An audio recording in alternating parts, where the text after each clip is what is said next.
শ্রাবণ বিদ্যাকে হুমকি দেয় যে আজকের মধ্যে এই কলেজ থেকে বিদ্যাকে চলে যেতে হবে। তখন বিদ্যা বলে, না, আমি এই কলেজ থেকে কখনো যেতে পারবো না।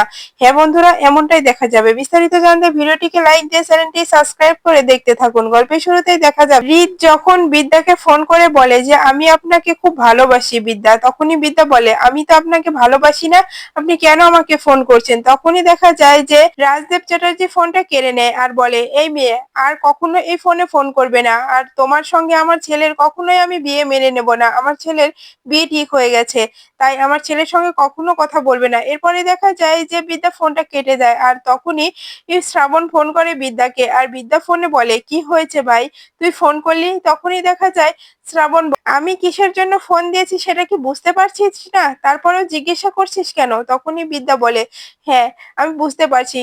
তুই এটা কেন করলি ভাই? তুই তোর বন্ধুদেরকে দিয়ে এটা কেন করালি? অঞ্জলির কেসটা নিয়ে আবারও কেন ঘাবলে লাগালি? তুই এটাকে কেন এত বাড়াচ্ছিস? তখনই শ্রাবণ বলে যে আমি এই সব নোংরা খেলাটা খেলছি কারণ আমি তোকে বলছি তুই আজকেই ওই কলেজ থেকে বের হয়ে যাবি। আর তুই নিজে বের না হলেও তোর ছাত্ররাই তোকে আজকে কলেজ থেকে বের করতে বাধ্য হবে। আমার কথাটা মিলে নিস। তখনই এই দেখা যায় বিদ্যা বলে, ভাই তুই এমনটা কেন করছিস? তুই কি বুঝতে পারছিস না এতে ক্ষতি হতে পারে তোর? তোর অনেক বড় রিস্ক হয়ে যাবে ভাই, তুই এমনটা করিস না, আমি তো তোকে বুঝে বলে আসলাম। তখনই দেখা যায় শ্রাবণ বলে, আমি কারোর সাহায্য আর দান নিয়ে বাঁচতে পারবো না, তাই আমি এই কাজটা করতে বাধ্য হচ্ছি। আমি এটা করবোই, এত কথা ভালো লাগছে না। এই বলে শ্রাবণ ফোনটা কেটে যায়। এদিকে বিদ্যা খুব কষ্ট পেতে থাকে আর কান্না করতে থাকে যে আমাকে কি কেউ চিনবে না, কেউ ভালোবাসবে না, আমি যাকেই আপন করে নিতে চাই সেই আমাকে পর করে দেয়। ওই যে একজন আছে পাগলা প্রেমিক, খালি ফোন দিয়ে ভালোবাসার কথা বলবে, আবার তার পরিবার আবার পরে ফোন দিয়ে আমাকে রাগারাগি করবে। আমার কি দোষ? আমি কি করলাম? আমার পরিবার থেকে আমি দূরে আছি, এখন পরিবার আমাকে মেনে নেয় না, আমি আর সহ্য করতে পারছি না। কিন্তু এখন আমাকে উল্টে লড়ে দাঁড়াতে হবে, কারণ আমাকে কিছু একটা করতে হবে। শ্রাবণের শাস্তি শ্রাবণকে পেতেই হবে। কি করব কিচ্ছু বুঝতে পারি না। এরপরে দেখা যায় পরের দিন যখনই কলেজে আসে বিদ্যা আর তার ক্লাস শেষ করে তার রুমে যেতে চায়, তখনই সেখানে রিত চলে আসে আর বলে, আমি আপনার সঙ্গে কথা বলতে চাই বিবি। তখনই বিদ্যা বলে, আমি তো কথা বলতে চাচ্ছি না, আপনি কেন এত পাগলামি করছেন, কেন এরকম করছেন? আমি তো আপনাকে বলেছি এসব কিছু আমি এখন নিয়ে ভাবছি না, আমি এখন বিয়ে করতে পারবো না, সেটা কি আপনি বুঝতে পারছেন না? তখনই দেখা যায় রিত বলে, আমি এত কথা বুঝি না, আমি আপনাকে ভালোবাসি, খুব খুব ভালোবাসি। তখনই দেখা যায় বিদ্যা বলে, আমি আপনাকে ভালোবাসি না, আপনি আমাকে ক্ষমা করেন, আমি কখনো এই বিয়ে আপনাকে করতে পারবো না। আপনি কি মনে করেন আপনি আমাকে ভালোবাসার কথা বলবেন, আপনার পরিবার আমাকে দোষারোপ করবে, রাগারাগি করবে? আমি এটা মানতে পারবো না। এই কথাটা মাথায় ঢুকিয়ে নিন, আমি কখনো আপনাকে ভালোবাসতে পারবো না।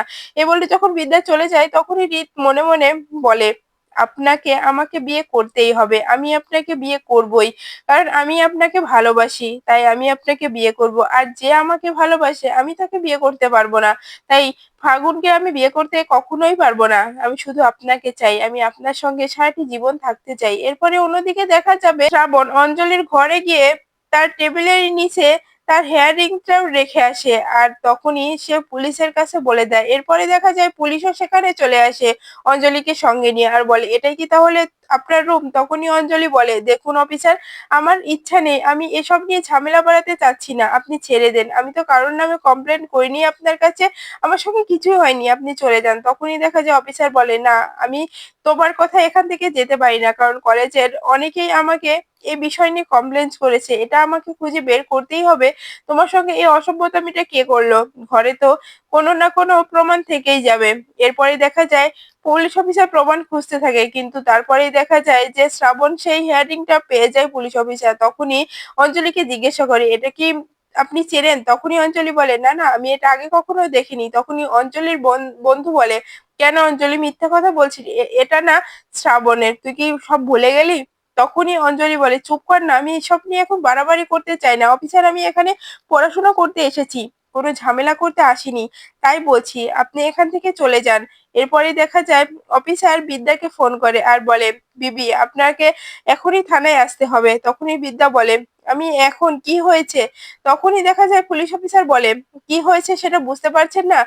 আপনার কলেজে এত বড় এক কাণ্ড হয়ে গেল, আপনি আমাকে জানানোর প্রয়োজন মনে করলেন না, অঞ্জলির ঘরে এসে কিছু ছেলে নাকি ওর সঙ্গে খারাপ ব্যবহার করেছে, তাই আমি এখানে ওর রুমটা চেক করতে এসেছিলাম, কিন্তু প্রমাণ পেয়েছি এটা হেয়ার রিংস পেয়েছি। এটা আপনাকে দেখতে হবে এই জিনিসটা কার। ওরা আসলে শ্রাবণের নাম নিয়েছে। তখনই বিদ্যা বলে আমি এখনই আসছি, চিন্তা করবেন না। তখনই অফিসার বলে তাড়াতাড়ি আসুন, এখানে অঞ্জলি